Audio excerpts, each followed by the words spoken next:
Assalomu alaykum. Yana navbatdagi darslarimizni davom ettiramiz. Bu video darsimiz davomida birgalikda impulsli ta'minlash manbasini tuzilishi va uni ishlash prinsipi bilan tanishib chiqamiz. Qo'limda eng oddiy impulsli ta'minlash manbasi turibdi. Ko'rib turibsizlar, birlamchi tarafda hech qanaqa kuch tranzistori yo'q. Faqatgina bir dona 8 oyoqli mikrosxemasi bor. Tranzistor esa shu mikrosxemaning ichida joylashgan. 220 volt kuchlanishimiz mana bu razyum orqali beriladi. Undan keyin saqlagich, kondensator, drossel, diodli ko'prik, tekislovchi kondensatorimiz, elektrolit kondensatorimiz. Mana bu kondensatorimiz mikrosxemaning pitanyasiga parallel ulangan. Bu tarafimizda optoparamiz turibdi, optron, ya'ni opto juftimiz turibdi. Undan keyin kondensatorimiz turibdi. Ferit o'zagli impulsli transformatorimiz. Chiqish tarafimizda esa bu ikkilamchi tarafimizda bir nechta elektrolit kondensatorlarimiz turibdi. Ular bilan birgalikda esa to'g'irlagich diodlarimiz turibdi har bir chiqish kuchlanishimizda. Ta'minlash manbayimiz hech qachon yuklamassiz ishlamasligi uchun mana bu yerda bir nechta rezistorlar turibdi. Chiqish kuchlanishini stabillash uchun mana bu yerda TL431 degan mana bu yerda regulovka bo'ladigan stabilitronimiz o'rnatilgan. Chiqish kuchlanishini tekslash uchun, ya'ni filtrlash uchun esa mana bu kondensatorga o'xshab turganimiz drossel hisoblanadi. Endi chiqish kuchlanishimizda sifatini yaxshilab beradi. Blok pitaniyamiz ikki qismdan iborat. Bu tarafimiz birlamchi deyiladi, bu tarafimiz ikkilamchi qismi. Mana platani orqa tarafini qaraydigan bo'lsak ham mana ajratib qo'yilgan. Bu tarafimiz yuqori kuchlanish tarafimiz, bu taraf izolyatsiya qilingan to'la to'kis, mana bu tarafimiz past kuchlanish tarafimiz. Kelinglar sxemani qismlarga ajratib, uni to'liq tushunib olamiz. Dastlab o'zgaruvchan 220 volt kuchlanish mana bu ikkita klemaga beriladi. Undan keyin eruvchan saqlagichimiz turibdi. Agar nominal tokimiz, iste'mol qilib turgan tokimiz nominaldan ortaydigan bo'lsa, eruvchan saqlagichimizni ichidagi o'tkazgichi uziladi. Undan keyin faza va neytral o'rtasiga mana bunday X kondensatorimiz turibdi. Bu maxsus kondensator hisoblanadi. Korpusdan ham bilishlari mumkin. To'rtburchak kvadrat shaklda yasalgan bo'ladi. Bu tarmoqdan kelib turgan yuqori chastotali elektromagnit va radio chastotalarni, ya'ni xalaqitlarda qaytarish uchun qo'yiladi. Shuning uchun kirishga ulanadi bu. Ta'minlash manbai tarafga xalaqitlarimiz o'ta olmaydi. Nominali o'rtacha 0,1 mikrofarad bo'ladi. Kuchlanishi esa 250 voltdan 280 voltgacha bo'ladi. Kondensatordan o'tgandan keyin drosselimizga keladi. Impulsli ta'minlash manbaini o'zi ham yuqori chastotali xalaqitlarni yuzaga keltiradi. Chunki impulsli ta'minlash manbayimiz yuqori chastotada ishlaydi. 50-60 kHz, 40 kHz ham bo'lishi mumkin. U nimaga qarab, mikrosxemamizga qarab turib. Shu drosselimiz shu ta'minlash manbayida yuzaga keladigan yuqori chastotali xalaqitlarni tarmoqqa o'tib ketishidan to'sib turadi, ya'ni himoya qiladi. O'zi lekin bu hech qanaqa impulsli ta'minlash manbayini ishlashiga ta'sir ko'rsatmaydi. Mana ikkita o'rami turibdi. Faza tomonda nol tarafda bitta turibdi. Ikkalasi ham bir xil o'ralgan. O'ramlari teppa-teng. Ya'ni mana bu yerda yuqori chastotali xalaqitlar yuzaga kelib, tarmoqqa qarab harakatlanadigan bo'lsa, buni induktiv qarshiligi bor. Ya'ni induktiv qarshiligi ortadi va tarmoqqa qarab o'tkazmaydi. Barcha zamonaviy impulsli ta'minlash manbayini kirishda albatta xuddi shunaqa LC filtrlanib turgan bo'ladi. Drosseldan o'tgandan keyin tokimiz to'g'ri mana to'g'irlagich diodlarimizga kelyapti. To'g'irlagich diodimiz 4 ta dioddan tashkil topgan. Bilamiz, diodimiz tokni faqat bir tarafga o'tkazadi, ikkinchi tarafga o'tkazmaydi. Shuning uchun kirishdagi 220 volt kuchlanishimiz, endi AC 220 volt kuchlanishimiz diodli ko'prikdan o'tgandan keyin DC ga o'zgaradi. Mana bu yerda DC ga o'tkazgandan keyin endi kuchlanishimiz 220 emas, 310 voltni tashkil qiladi. Chunki u o'zini amplituda qiymatiga erishadi. DC 310 voltimiz diodli mostimizdan chiqdi. Undan keyin kuchlanishning impulsini, ya'ni pulsatsiyasini kamaytirish uchun, ya'ni tekslash uchun mana bunday bir dona elektrolit kondensatordan foydalaniladi. Nominal o'rtacha 22 mikrofarad olingan. Bu quvvatga qarab tanlanadi. Kuchlanishi esa 400 volt bo'ladi. Hozirgi bu sxemamizda. Mana bu yerda 22 mikrofarad 400 volt yozib qo'yilgan. Impulsli ta'minlash manbayini tuzatish jarayonida xuddi shu kondensatorning oyoqlarini biz o'lchaydigan bo'lsak, kuchlanishimiz xuddi shu yerda 310 voltni tashkil qiladi. Keyingi muhim elementimiz impulsli transformator hisoblanadi. Bu yerda sxemani ustiga joylamadim, kliklamadim, chunki o'ramlari ko'rinib turishi uchun alohida joyladim. Birlamchi tarafida asosiy o'ramimiz hisoblanadi. Bunisi esa qo'shimcha o'ram hisoblanadi. Bu mikrosxemamizni manbasi uchun, kuchlanish bilan ta'minlash uchun. Ikkilamchi tarafimizda esa mana bitta, ikkita, uchta o'ramimiz turibdi. Mana bu past tarafimizda 5 voltli o'ramimiz bu asosiy hisoblanadi. Bunisi esa -12 volt, bunisi esa +12 volt chiqarib beradigan qo'shimcha o'ram hisoblanadi. Endi bu impulsli transformatorimiz ishlash uchun biz kuchlanishni yuqori chastotali impulslarga o'zgartirishimiz kerak. Bu vazifani bizda shim kontrollerimiz, ya'ni mana bu mikrosxemamiz bajarib beradi. Bizda Viper 22A mikrosxemamiz olingan. Mikrosxemaning ichida juda ham ko'plab mantiqiy elementlari bor. Lekin hozir biz ularga to'xtalmaymiz, ya'ni bu sxemalarga to'xtalmaymiz. Biz bilishimiz kerak, hozir bu 8 ta chiqishi bor. Ulardan faqat 4 tasidan foydalanamiz. Chunki mana bu yerda 5, 6, 7, 8-oyoqlari mana ko'rib turibmiz, bir-biriga ulangan. Bunisi bitta bo'ldi foydalanadiganimiz. Mana bu yerda 1 bilan 2 ham bir-biriga ulanib turibdi. Mana ikkitasidan foydalanyapmiz, ulandi. 3 va 4 dan foydalanamiz. Jam bo'lib 4 ta chiqishidan foydalanamiz. Aytib o'tdik, bu sxemamizda tranzistor yo'q dedik. Alohida tranzistorimiz ham shu mikrosxemaning ichida. Ya'ni kuch tranzistorimiz deyiladi. MOSFET tranzistorimiz xuddi shu 8 va 1-oyoqlarida ulangan hisoblanadi.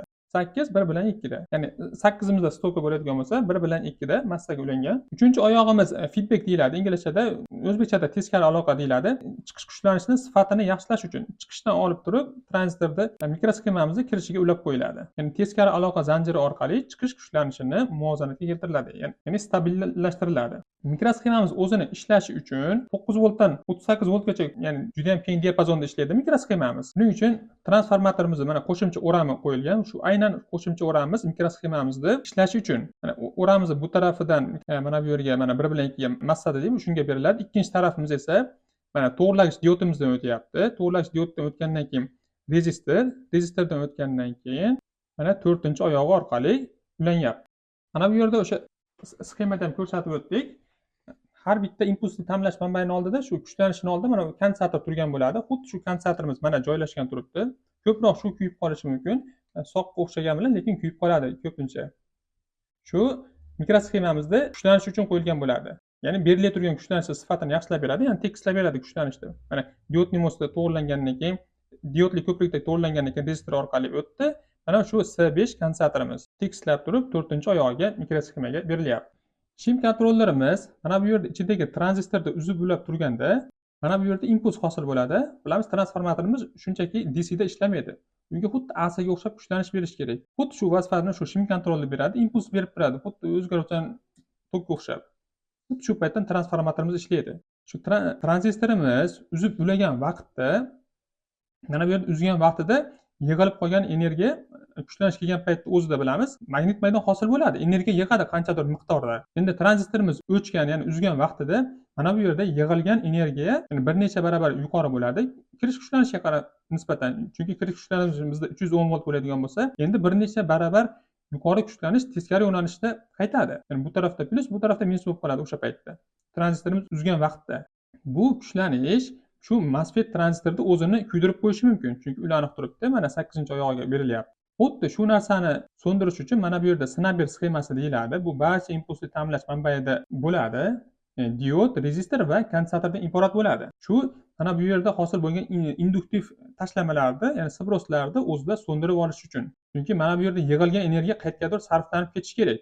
Endi mana bu yerda tranzistor uzgan vaqtda bu tarafda plyus, bu tarafda minus hosil bo'ldi. Endi mana bu plyusimiz keladi-da, mana bu diod orqali o'tib kondensatorda o'zida energiya yig'adi. Ya'ni bilamiz, kondensatorimiz dastlabki paytda zaryad ola turgan paytda kuchlanishni pasaytiradi, tokk ko'proq oladi, lekin kuchlanish pastlaydi. Xuddi shu paytda tranzistorimiz kuymay qoladi.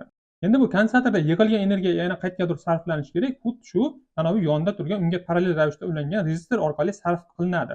Ta'minlash manbayimiz ishlagan vaqtda shu rezistorimiz har doim qizigan holatda bo'ladi. Aslida mana bu yerdagi kuch, ya'ni MOSFET tranzistorlarimiz 700 voltgacha chidaydi, lekin mana bu yerdagi kuchlanishimiz bir necha barobarga ortib ketganligi uchun baribir ehtiyot bo'lish kerak, kuydirib qo'yish ehtimoli bor. Shundan saqlanishimiz kerak. Endi teskari aloqa zanjirini ko'rib chiqaylik. 3-oyog'imizga mana teskari aloqa zanjiri sxemasiga kelib ulanyapti. Feedbackimiz. Teskari aloqamiz bizda bir dona 817, hamma impulsni ta'minlash manbayida bir xil shunaqa 817 qo'yilgan bo'ladi. Opto juftimiz deyiladi, optron deyiladi va TL431 regulirovka bo'ladigan stabilitrondan iborat sxemamiz. Bundan tashqari ularga qo'shimcha ravishda kondensator va bir nechta rezistor ulangan bo'ladi. Mana shu joyimiz teskari aloqa zanjirimiz hisoblanadi.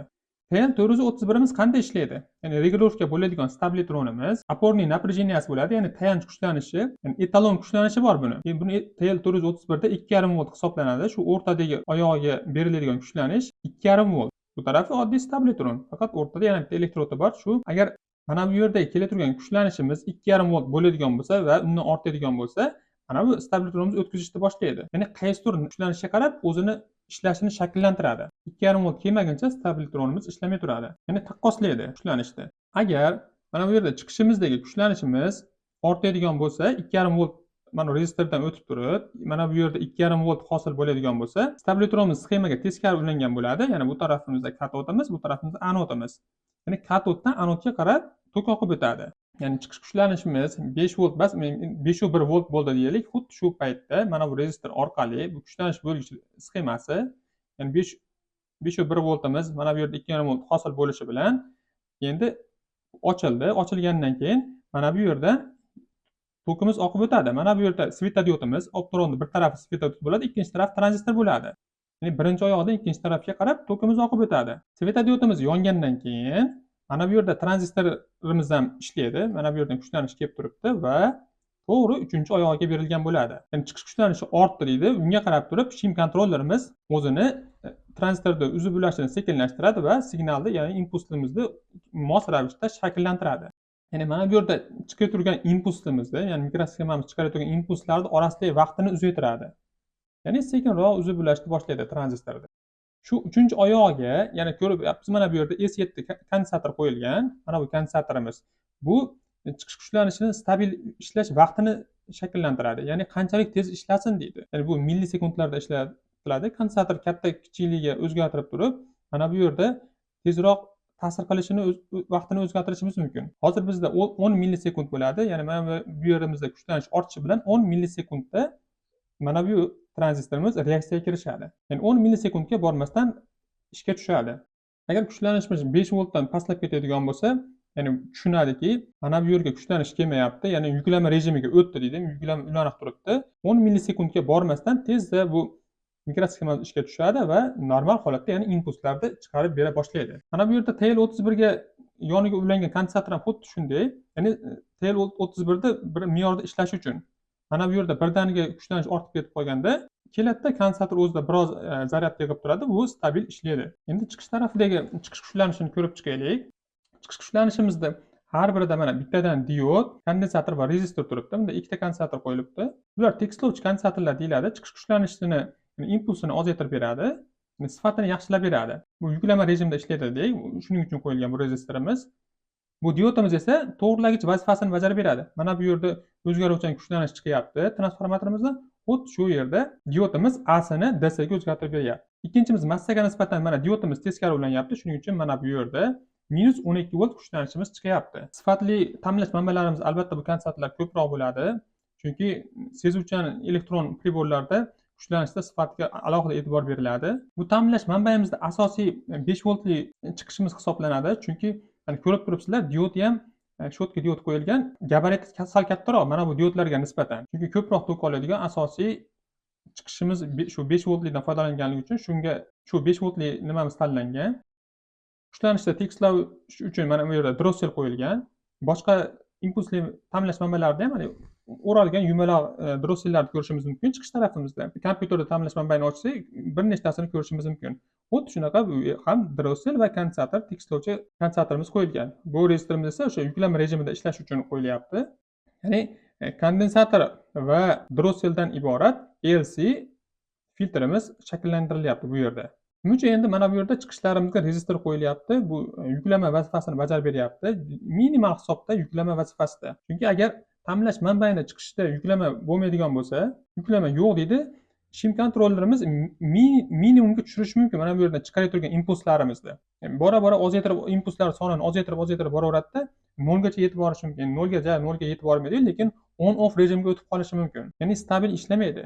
On off rejimda ishlab qolishi mumkin. Shuning uchun ozgina yuklama rejimda ishlab turishda mana bu rezistorlar qo'yilgan bo'ladi. Bu rezistorlar impulsli ta'minlash manbayimizni stabil rejimda ishlashini ta'minlaydi. Mana ta'minlash manbayining ishlashi bilan tanishib chiqdik. Sizlarda qandaydir shu ta'minlash manbayining ishlashi bo'yicha savollar tug'ilgan bo'lsa, izohlarda qoldirishlaring mumkin. Bugungi darsimizni shuning bilan yakunlaymiz. Sog' bo'linglar, omon bo'linglar.